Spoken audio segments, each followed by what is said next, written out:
May sunog po ngayon sa Santa Ana, Maynila. May urong balita live si Bea Pinlac. Bea.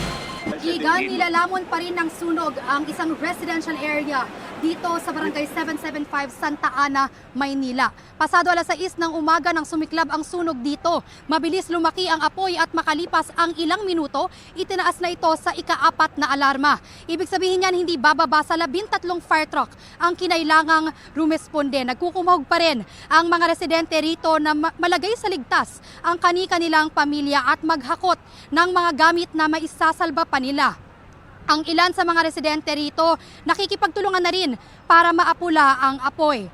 Igan, sa ngayon wala pa namang naiulat na sugatan o nasawi. Binabalot pa rin ng makapal at maitim na usok ang lugar. Igan, inaalam pa rin ng mga otoridad kung ilan ang pamilyang apektado at kung ano yung pinagmulan ng sunog at yung halaga ng pinsala nitong apoy. Yan muna ang latest mula rito sa Maynila.